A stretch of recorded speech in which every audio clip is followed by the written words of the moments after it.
Et on va aller plus loin sur ce sujet avec notre invité Marc Dufumier. Bonsoir. Bonsoir. Merci d'être présent ce soir sur le plateau de TNTV. Vous êtes ingénieur en agronomie. Vous êtes présent à Tahiti pour animer une conférence sur l'agroécologie lors du village de l'alimentation qui ouvre ses portes demain à la Maison de la Culture. Tout d'abord, pour mieux comprendre, Marc Dufumier, c'est quoi l'éco-agrologie ? L'agroécologie, L'agroécologie, je excusez-moi. présenterais ça un peu comme une discipline scientifique, vous savez, les agroécologues, c'est-à-dire ceux qui étudient les écosystèmes aménagés par les agriculteurs. Et quand on veut promouvoir des formes d'agriculture biologique, par exemple, comme il vient d'être dit, il faut vraiment bien comprendre toutes les interactions qu'il peut y avoir entre les plantes cultivées, les animaux, évidemment ravageurs, mais éventuellement les prédateurs des ravageurs. Donc de bien comprendre comment fonctionnent ces écosystèmes aménagés par les agriculteurs. Il y a des fondements scientifiques, donc, à la pratique de l'agriculture biologique. Alors, qu'est-ce que vous pensez, Marc Dufumier, des méthodes agricoles utilisées en Polynésie? Est-ce qu'elles sont adaptées, selon vous, au contexte, ou est-ce qu'il faudrait faire mieux?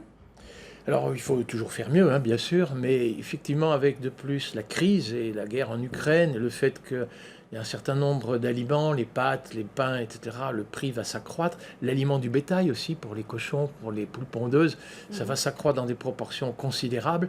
Et donc, effectivement, il faut sans doute multiplier le nombre de ces activités-là que certains retrouvent pour leur propre consommation ou la vente en circuit court, mais puissent effectivement produire des produits de substitution d'importation parce que celles-ci vont devenir très chères. Produire beaucoup plus? Alors, on peut produire à la fois plus et mieux, absolument. L'agriculture biologique peut faire les deux, mais soyons francs, c'est aussi plus de travail, parce que c'est soigné, c'est bichonné, j'allais dire, c'est artisanal, hein, c'est pas d'agriculture industrielle, et le surcoût en travail doit être correctement rémunéré. Et le problème, il est souvent là, c'est-à-dire que l'agriculture biologique pourrait être accessible à des couches aisées qui veulent une alimentation saine, mais alors qu'en est-il des couches dont le pouvoir d'achat est moindre? Ce n'est pas le cas. Comment faudrait-il faire pour donner sa chance à tous? Eh bien là, je pense effectivement que c'est de la responsabilité des autorités politiques, hein, le pays par exemple, de pouvoir rémunérer les services environnementaux qui sont apportés par ces agriculteurs, parce que non seulement les agriculteurs en production bio produisent de bons produits, sains, sans résidus pesticides, sans perturbateurs endocriniens, sans antibiotiques dans la viande, mais en même temps rendent des services environnementaux. Par exemple, fabriquer de l'humus et séquestrer du carbone, c'est être conforme avec le traité de la COP 21, on fabrique de l'humus, on séquestre du carbone dans les sols, on contribue à atténuer le réchauffement climatique.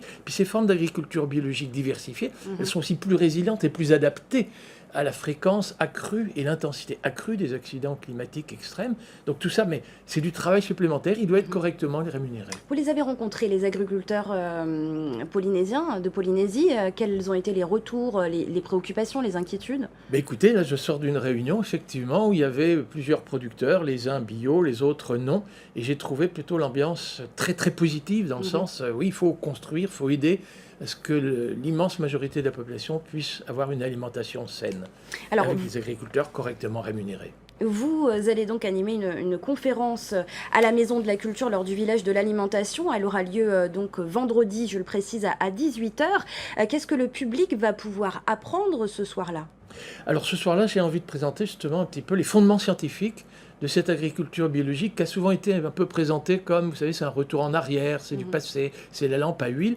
De montrer que non, ça va être c'est très savant et qu'y compris ça progresse beaucoup. Sachez qu'aujourd'hui, par exemple, en microbiologie des sols, on travaille beaucoup sur des champignons mycorhiziens, un peu comme la truffe qui s'incruste dans la racine d'un arbre, mais ces champignons mycorhiziens peuvent débusquer des éléments minéraux coincés dans les argiles, assurer une stabilité structurale des sols et donc leur permettre de résister mieux à l'érosion.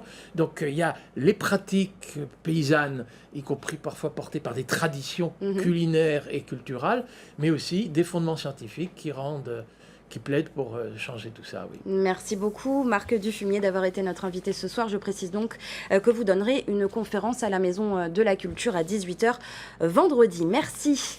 Et je précise donc évidemment que le village de l'alimentation ouvre ses portes demain et ce jusqu'à dimanche. Et c'est tout public évidemment.